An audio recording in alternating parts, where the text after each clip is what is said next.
Hey everyone. Okay, so right off the bat, this episode introduces us to a new character, Tessia, an elf girl who's getting kidnapped by slavers, where of course Arthur jumps in to save her, and the entire journey of the episode is being Arthur getting Tessia back home.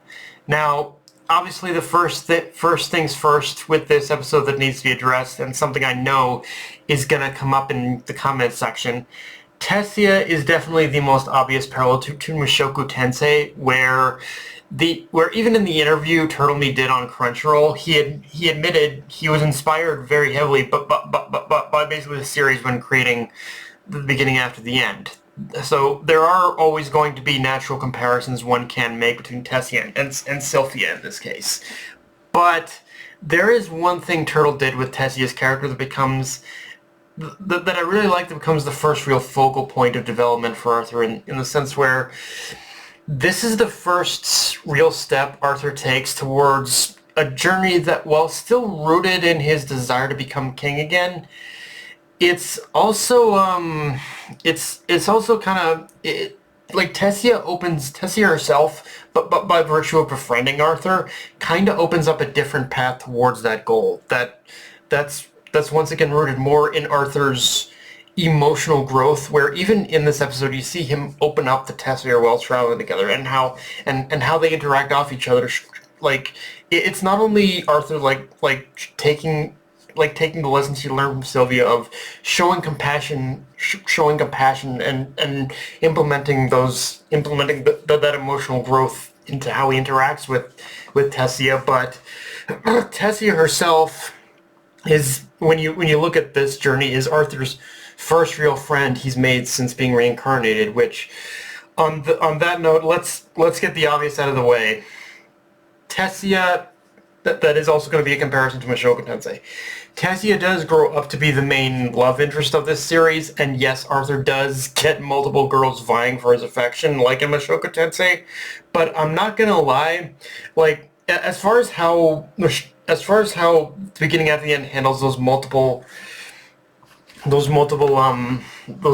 romances aspect, he actually kind of sidesteps it compared to Mushoku Tensei, and he does it in order to focus solely on the romance between Tessia and Arthur. And if I was to describe how Turtle Me does the romance between these two specifically, he did much like he does take a very slow burn route, but he also adds an extra layer of patience to the development of the romance itself. The best way I can describe this, like the best way I can describe the romance between Arthur and Tessia in this series, is it's a baby step romance. It's little moments here and there that are kind of that are skimming the surface and that are skimming the surface of developing the romance, but it's still taking into account the fact that that Arthur is still technically a a adult in a child, and later pretty much teens, pretty much teens body. Like Turtle Me does. It's all, I know that there's going to be a lot of people who think that this is going to be an Yui thing, but trust me, like the way Turtle Me writes this romance, he does take all that into account with this, in how he develops this. In saying all that, there was a few glaring flaws with this episode. One that has me a bit concerned for the next episode as well, which is the adaptation is continuing to streamline events by cutting out moments that they see as filler or dead weight, but are anything but. So in this case, this episode, so in the case of this episode, the biggest thing, or the two biggest things that were cut, was a couple of pages Arthur doing a little bit of tree jumping, which is inconsequential enough on the surface, but it is a brief display of power he has gained through training with Sylvia. And while it doesn't seem like a big change, since they did still hit on the more important points of Arthur being separated from his family because of a band of slavers, also being his reasoning for wanting to save Tessia.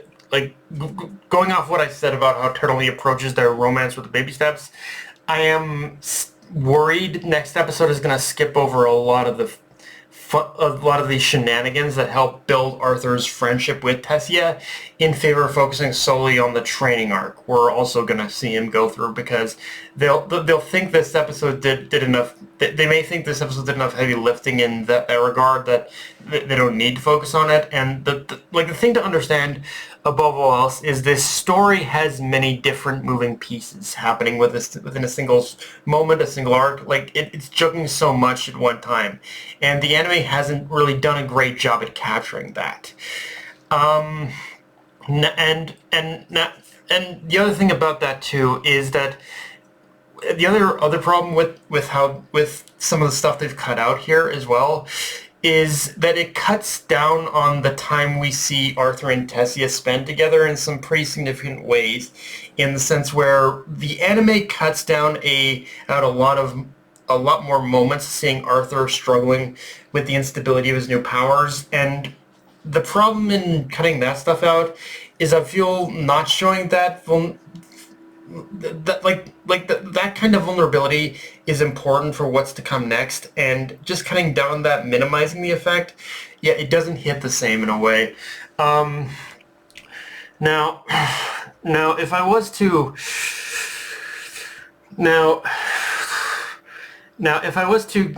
just to kind of offer a bit of counterpraise though before I get into another problem I have, the other problem I have with this episode is that this episode and the last episode did do something I previously criticized episode 2 for doing, which is failing to capture the idea from the webcomic that for as strong as Arthur is at this stage, he's still just a kid. But this episode, more specifically the fight with the slavers, did do much better with that, because yes, while Arthur is still fighting on par with them during this encounter, there is still those little moments that show he's still weak by virtue of his age. So I like how it does show that. Now, getting to the other flaw I talked about with this episode is continuing the rather annoying trend of censorship, where they're technically showing blood, but they're censoring the amount of blood shown. And even the more explicit details, and just generally changing the way a person dies. There's just a lot of like weird censorship in this. There's a lot of weird censorship in this in this episode that makes me say, what's the fucking point? So to kind of give an example of a lot of what happened, a lot of what was censored. When Arthur kills the leader of the slavers, he not only chokes him with the wire, but he also does so in order to run the dagger through his throat.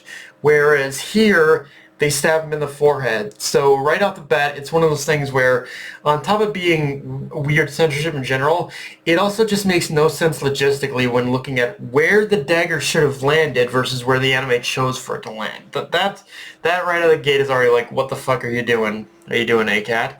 And then there's also a major moment cut out where Arthur actually riles up the wolves in order to attack the slavers in a bit of a bloodbath of a scene. But here it changes. The wolves are only used as a distraction, in order for Arthur to attack the slavers, which leads to a much less impactful scene. Although that in itself was brought on by the fact that the anime portrays it as the slavers being, I think, smaller in number where they were in the webcomic. So yeah, it's like.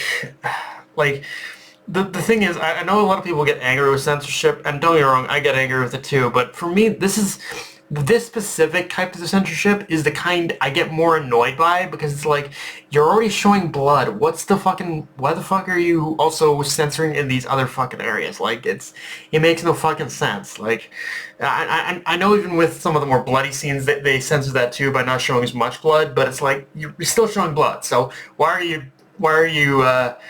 kind of afraid to embrace the other sides of it too? Like, seriously, like, I get it, but I kind of understand it, but at the same time, it's like, it's really fucking strange to me. But yeah, guys, that's all I got for this review. If you enjoyed the video, like, comment, subscribe, follow me on Blue Sky, Analyst Crunchyroll, be sure to notification bell, subscribe button, and just shit around, guys. Dark Knight Anime signing off. Later, everyone.